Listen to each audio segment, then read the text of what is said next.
Hai semuanya. Berjumpa lagi bareng Mimin Ara di sini. Ara ucapin terima kasih banyak ya atas support dan kesetiaannya sampai sejauh ini. Dan Ara tidak akan bosan-bosan minum pil tingkat dewa agar kembali kerja membawakan episode-episode berikutnya dari BTTH Keabadian Kaisar. Pokoknya jangan bosan-bosan untuk mengikuti kelanjutannya. Kalau tidak, Ara akan membuat kalian tidak bisa tertawa atau menangis. Let's go. Mari kita masuk ke ilusi seni radionya. Melanjutkan cerita dari episode sebelumnya. Di episode sebelumnya, Xiaoyan keluar dari jantung bumi dan bergegas ke tempat Iblis Tianwu berada. Sementara di tempat Iblis Tianwu berada, Iblis Tianwu menerima tekanan dari Taisu. Pihak Taisu memberi penawaran ke Iblis Tianwu agar mau bergabung dengan Taisu. Pada saat ini angin yang tidak terlihat membentuk pisau angin yang hampir tidak terlihat tanpa dukungan hujan lebat. Hujan deras sepertinya terhenti dan pisau anginnya langsung menuju ke arah 9 naga air. Pisau angin itu tajam, tetapi naga air itu bukanlah tubuh berdaging. Tidak mungkin untuk sepenuhnya terputus. Naga air yang meledak itu segera berkumpul kembali dan terus menyerang ke arah kedua budak itu. Kedua budak itu tampak kaget. Faktanya Raja Iblis Tianwu bukanlah sesuatu yang bisa mereka atasi. Namun karena tekanan dan fakta bahwa Raja Iblis Tianwu dibebaskan oleh mereka harus mengambil tanggung jawab.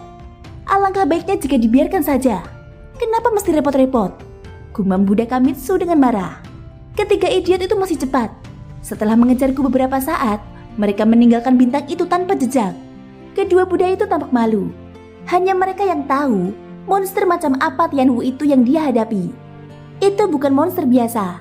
Efek dari segel penekan iblis di atasnya akan sangat berkurang dalam waktu singkat, terlebih lagi pada saat ini. Iritasinya membuatnya lebih sulit untuk diatasi. Keduanya tidak punya pilihan selain menggunakan tangan mereka untuk memblokir serangan dari Tianwu. Naga air tiba-tiba meledak di air, membentuk gelombang kejut yang dahsyat yang langsung menjatuhkan mereka berdua. Dan mereka menyemburkan seteguk besar darah. Harimau Tianwu bermuka 8 membuka mulutnya, lalu menghadap pria yang memegang pisau angin dengan sikap arogan. Raungan yang memekakan telinga di bawah hujan deras membentuk gelombang kejut yang terlihat dengan mata telanjang. Hujan seakan membuat hantaman semakin kuat. Air hujan yang semula lembut memiliki kekuatan yang luar biasa dan menghanyutkan ke arah pria tersebut. Aku tidak ingin bertengkar denganmu. Aku juga tidak ingin berpartisipasi. Tapi aku membuatmu berpikir bahwa aku mudah ditindas. Ekspresi pria itu tiba-tiba berubah dan ekspresi arogan di wajahnya menghilang dan berubah menjadi serius. Dengan lambaian lengan bajunya, dinding angin muncul di depannya.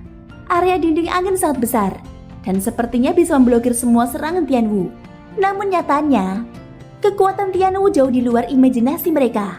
Itu menyebabkan sosoknya mundur terus-menerus dan mengeluarkan seteguk darah segar. Ini adalah peringatan rajaku. Jika aku terus memaksakan diri, aku tidak akan keberatan makanmu, ucap Tianwu dingin. Sepertinya disegel hanya karena tidak mau mengambil tindakan.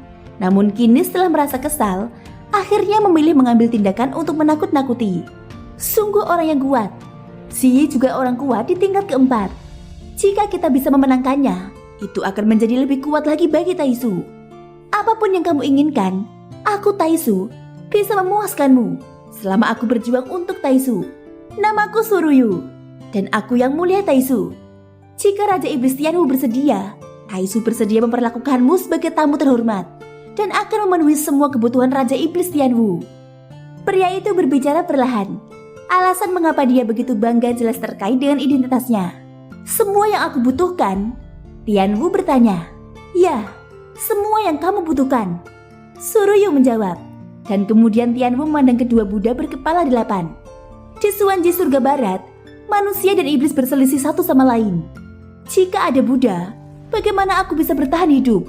Ucap Tianwu berkata dengan suara yang dalam. Pernyataan ini sangat jelas menunjukkan bahwa Iblis Tianwu ingin Suruyu membunuh kedua Buddha tersebut. Aku akan membiarkan mereka pergi sekarang. Mereka tidak akan pernah muncul di hadapan Raja Iblis. Suruyu segera tersenyum dan menyerahkan tangannya. Ini tidak memahami kebencian di hatiku. Tianwu terus merasa enggan. Raja Iblis mengetahui bahwa alam misterius surga barat adalah bantuan Taisu. Jika kamu ingin membunuhku, aku terlalu lemah. Jadi makanlah apa yang kamu mau.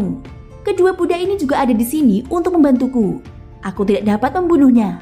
Aku tidak bisa membunuhnya. Suruyu berkata dengan perlahan. Oh, jadi kalian berteman? Kamu dan Buddha adalah musuh suku iblis kami. Taisu juga musuh suku iblis kami. Taisu tidak berniat menjadi musuh klan iblis. Apakah Raja Iblis harus membunuh kedua Buddha ini hari ini? Kata Suruyu, dan kedua Buddha itu langsung panik setelah mendengar ini. Tentu saja, situasinya tidak bisa didamaikan. Tianwu menatap kedua Buddha itu dengan tatapan kebencian di mata harimaunya. Saat mereka berbicara, Xiaoyan diam-diam sudah keluar dari jantung bumi. Tetapi dia tidak keluar sepenuhnya. Dia bersembunyi di kegelapan dan mendengarkan percakapan mereka. Di alam dewa kekacauan sebelumnya, aku mendengar bahwa dua suku dewa dan monster di alam misteri surga barat telah mulai bertarung lagi. Tetapi tidak pernah disebutkan bahwa alam misteri surga barat dan Taisu telah mulai bertarung lagi. Di alam dewa kekacauan, termasuk Xiaoyan, totalnya ada 9 orang. Jadi berapa banyak dari mereka yang mengatakan yang sebenarnya? Dengan kata lain, mereka semua benar dan salah, dan sulit membedakan yang benar dan yang salah. Tidak ada yang akan menceritakan segalanya tentang dunianya sendiri, termasuk Xiaoyan. Detail setiap dunia tidak akan mudah diberitahukan kepada siapapun. Namun yang tidak disangka Xiaoyan adalah bahwa alam misteri surga barat sebenarnya bersinggungan dengan Taisu. Xiaoyan yakin akan hal ini ketika dia melihat Buddha kedua muncul. Alam misteri surga barat terlibat di dalamnya. Tetapi yang masih belum jelas adalah apa niat mereka. Apakah untuk membantu Taisu menjarah Senshi dan kemudian kembali untuk mendapatkan bagiannya? Jika ini masalahnya, maka musuh Senshi tidak akan melakukannya. Tidak peduli bagaimana itu hanya Taisu. Alam misteri surga barat juga merupakan musuh yang sama. Penjarahan Taisu berkali-kali memang merupakan niat awal mereka. Masih ada tangan tak kasat mata yang diam-diam menambahkan bahan bakar ke dalam api, bahkan memaksa Taisu harus menjarah. Xiaoyan menghela nafas panjang. Kompleksitas masalah ini telah melampaui tingkat pemahamannya saat ini. Di permukaan, perang dunia adalah masalah penjarahan sumber daya. Namun kenyataannya tidak. Adapun alasan sebenarnya, Xiaoyan tidak dapat menebak atau memahaminya. Mungkin jawaban atas pertanyaan ini hanya dapat ditemukan di domain dewa kekacauan.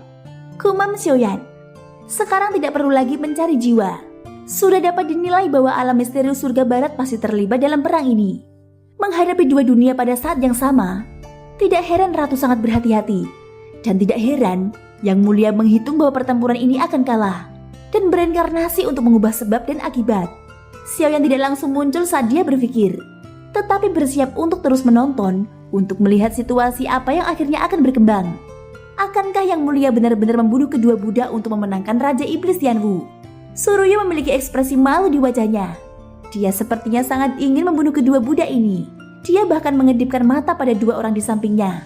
Tetapi dua orang di sampingnya menggelengkan kepala untuk menghentikannya. Kamu tidak berani membunuh mereka.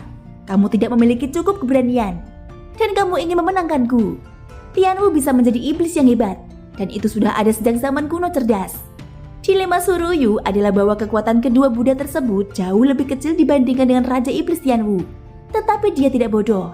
Bahkan jika dia membunuh kedua Buddha tersebut, apa yang akan dia lakukan jika Tianwu mengingkari janjinya? Sebaliknya, dia akan menyinggung alam misterius surga barat. Ketika saatnya tiba, bahkan jika dia adalah Yang Mulia, nyawanya tidak akan terselamatkan. Meskipun kamu kuat, aku terlalu lemah. Aku punya 100 cara untuk menekanmu. Tetapi Yang Mulia tidak ingin bermusuhan denganmu.